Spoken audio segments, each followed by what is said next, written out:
you doing, guys? Today we are going to get the little Kohler that I've been working on in the last couple videos started and just base tune the carburetor, make sure the ignition system is working as it should, and ultimately return it to the owner so that way they can put it back on their little RJ tractor and have some fun with it. As you can see here, the engine stand has been completed. Yes, I went a little overboard. I just had some brush paints down in the basement, so I decided to go ahead and paint it up a little bit. It's going to get scratched up and beat up anyway, so I really don't care. Essentially, as you can see, the fuel tank has been mounted. I went to Napa, got a new shutoff valve, new fuel filter, a piece of fuel line to get to the carburetor, which that should be fine. Also wired up the kill switch. Basically we have two wires here. One, this wire is going to get connected to the kill wire on the motor, and this wire is going to ground to one of the engine bolts, so that way it should just kill itself, and I will test it before I start the engine up. Also have the throttle cable right there. We'll get that bolt hooked up to the carburetor, put some fuel in it, and we'll pull the starter. Engine's bolted down. I did my checks and cross checks, if you want to call it. Check the oil. I added a little bit of oil. I'll change the oil after I'm done starting it up, but check the oil level, made sure it's okay. Took the 90-degree fuel fill fitting out, put a straight barb in. We have the fuel filter, the fuel line, there's fuel in the tank. I made sure we had fuel flow, so that's good. Ignition wires hooked up. I've hooked up the ignition kill wire, tested it for continuity that the switch is actually working, and it does. I'm not too happy how my throttle's working. This is going to rear its head, I have a feeling, but as an issue. But for right now, that's hooked up. So as of right now, we can flip the ignition, set the choke, and let's pull it and see what happens.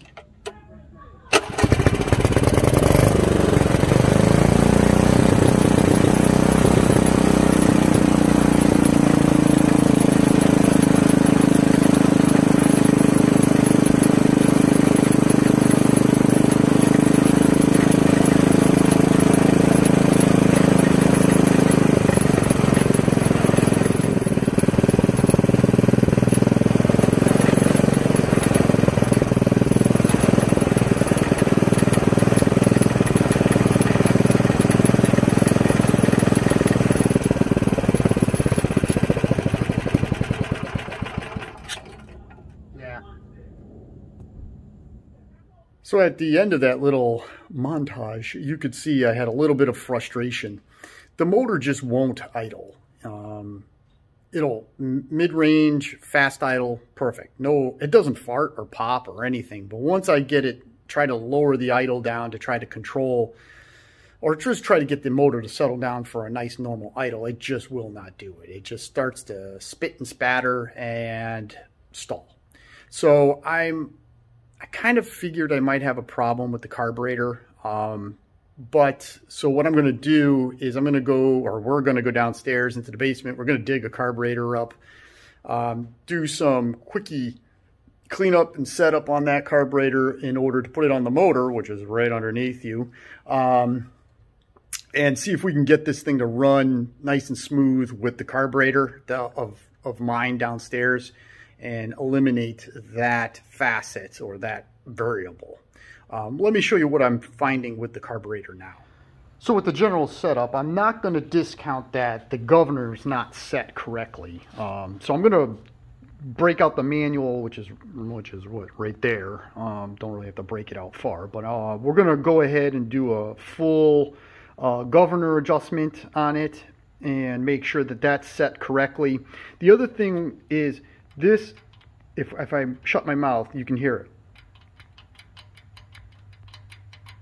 You hear that? That is a lot of play in that throttle shaft, and it goes back and forth.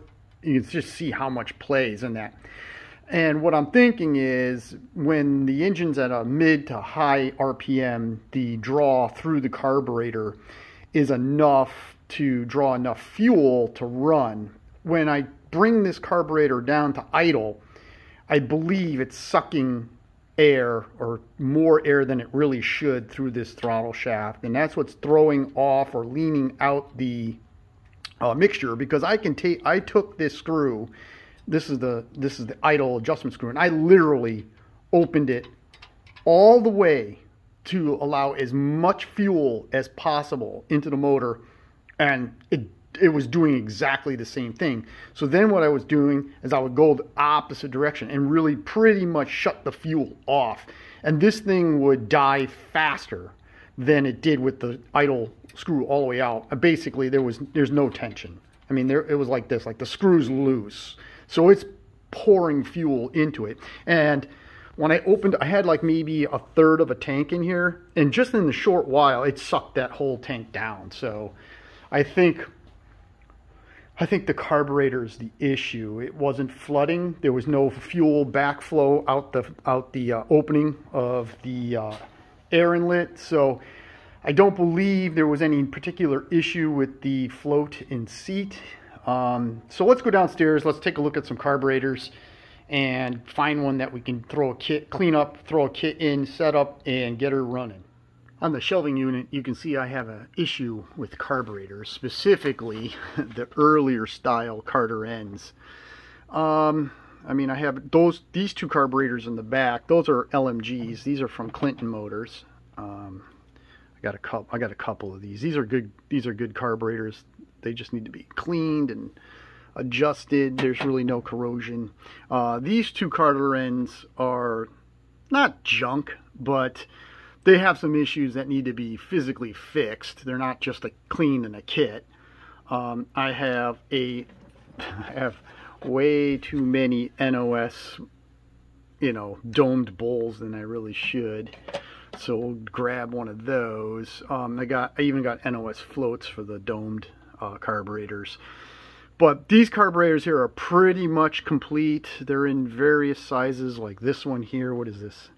This one I think is a, I'm going to take it off camera here for a second. This one's a 16 millimeter, so that'll give you a better top end speed, and a little bit, you can't really dial it's harder to dial the idle real low with one of those. Then we have this one, which is, this is a 16, yep, that's a 16 also. We might use this one. This one actually, because this one has a really nice throttle shaft in it. Like, none of these carburetors have, like, no, I'll be quiet and you can hear, there's no play in that throttle shaft at all. That's the way it's supposed to be. Let's just take a quick look here. Can I do this with one hand? Of course not. That one's tightened down. But there's a float in that one too, which means I usually leave the seats and the needles in the seats in there. So that one's a contender. I think this was the one I was thinking I was going to use. And this one is this is a 13. Yep. So this is probably the one we are going to use. The throttle shaft. Yep, throttle shaft is real nice on that one. We got the needles. This inlet. Oh, that one's clean. So what kind of trouble are we getting? Oh, cool. This one's loose too. I can take this one off with one hand. Alright. Inside of the bowl's nice. We do have a needle and seat, so we just need a bowl gasket and a cleanup. We'll make sure the needles are good. I think it doesn't really matter because I don't have an air box for this thing, but the threads are fine. Alright. We'll clean up the back end. Alright, so that's what I'm going to do. I'm going to clean this one up real quick. And this is the one. This is the contender. And oh, sneak peek for some people. If you remember, I had a Briggs & Stratton project coming up on the channel. Here it is. All the work is done on it. So, or all the preliminary work is on it. Done on it. And we have all the bits and pieces for it. So the Briggs & Stratton project is coming pretty soon. But for today, let's clean this one. I might use one of my other floats, but let's clean this one up. Let's get it on the motor. Let's try to get this thing to idle. I headed out to the shed to get a part that I needed, but I ended up finding another one of these carburetors out there. I I don't even remember where I get half of these things, but I got, what, 10 or 12 of these carburetors. But I noticed that on this carburetor, which is from the shed, the float, that's out of this one here, was a little cleaner, a little nicer. So I'm going to go ahead, I'm robbing the float from this particular carburetor, and I'm going to put it in the carburetor that I retrieved from the basement. These are the parts. I'm just going to clean up everything here. I did one thing weird about the carburetor from the shed. The idle screw somehow is really bent, and I don't understand how something like that could happen, but it does. The main jet spring on the carburetor from the shed was in better shape, so I'm going to swap that on there. The other thing, there's something funky going on with this float pin. It wants to slide in one direction, but it won't slide out the other. It's weird, so I'm gonna have to clean that up.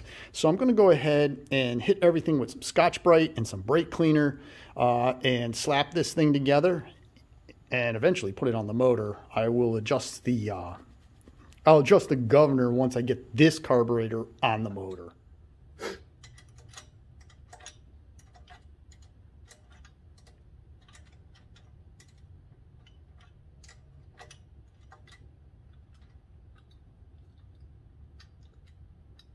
For full transparency, I did take the float pin out of the carburetor that was on the motor, and I did use it in my carburetor for testing purposes, because the pin that came out of this carburetor, there's something funky about it. But as you can see, that float is nice and parallel with the base of the carburetor.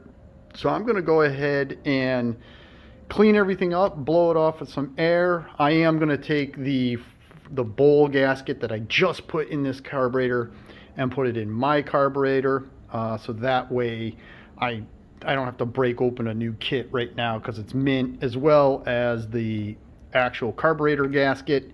I'm just taking the one off the carburetor that I just put on the motor to put it on this carburetor. That way this carburetor is pretty much all freshened up. We'll bolt it on the motor, and we'll hopefully get it to start and get it to idle nice and smooth. And then we can, literally the only issue hopefully will be the carburetor itself.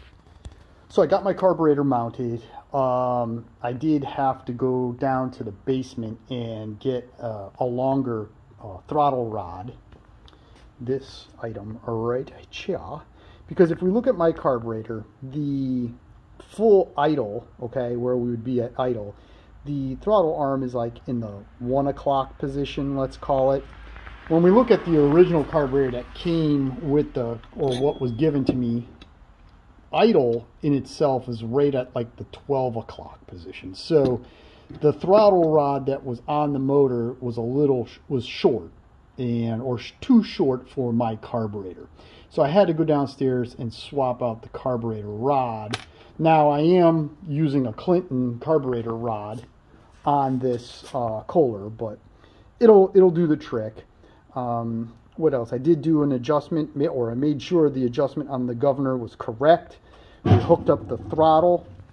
The throttle does work. I think it's more of my engine stand. This throttle cable sucks, so I'm going to take this off and fix that. But for right now, to get this particular motor going, we should be in good shape. We go ahead and we pull it. We got good spring at at high speed, high RPM you would call it, so the governor will have a little bit of spring tension.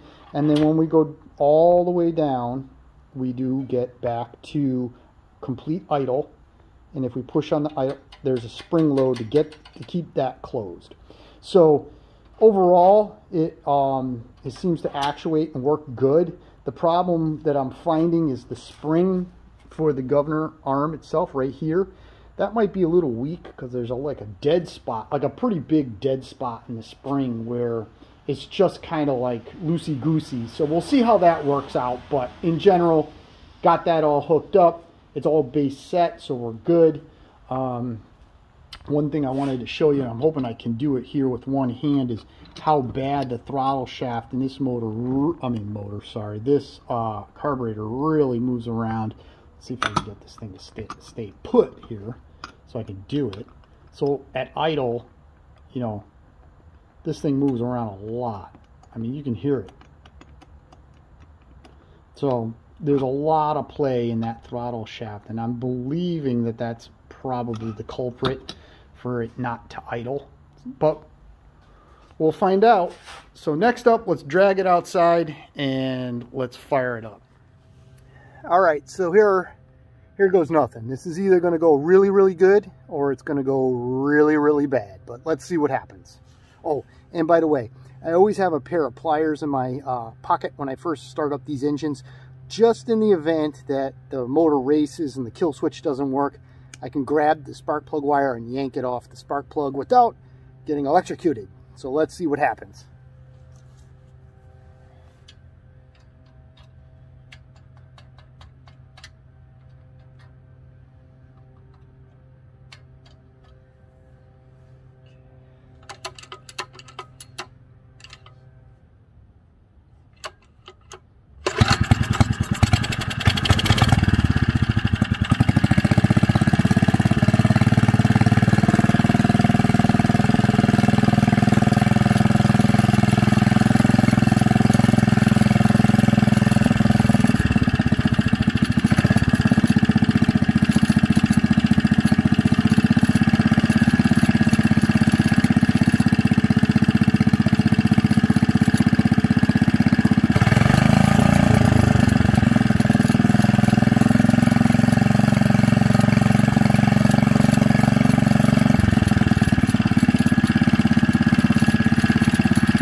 So there you go, guys.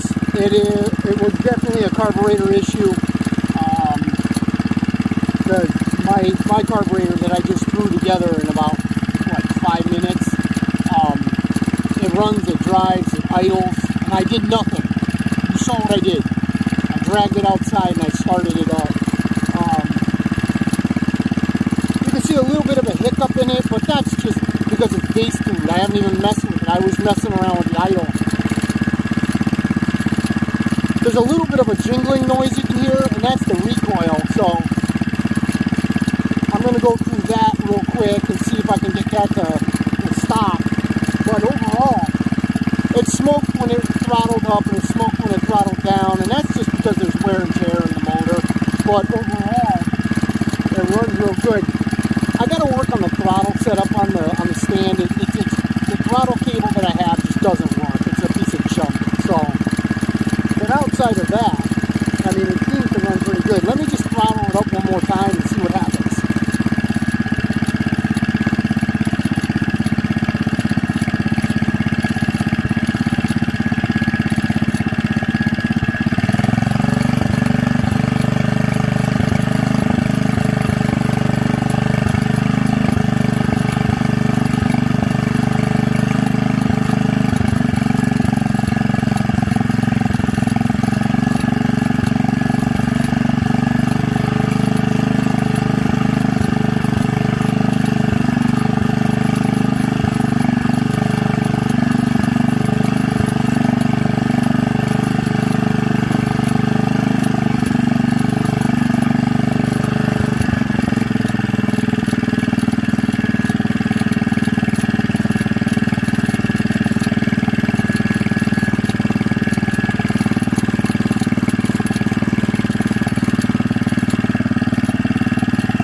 I just took a little bit of fuel out of the fast idle, and it's idling better. Excuse me, not the fast idle, the high speed circuit, and it's actually idling better. I'm going to try to see how low we can get the idle on this before it craps out.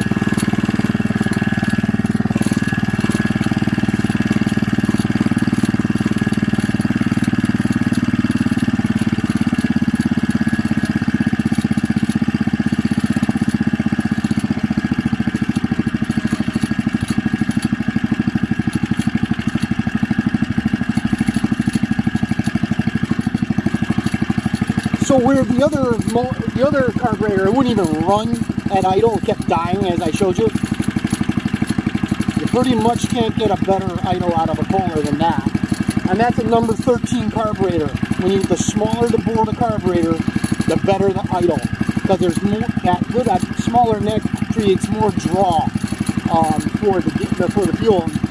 I mean, I probably could get it lower, but all I did was start the engine up, just took a little fuel out of the fast circuit, and I lowered the idle. Alright guys, thank you very much for watching. Please like, share, and subscribe. And as always, until the next project, you have a great day.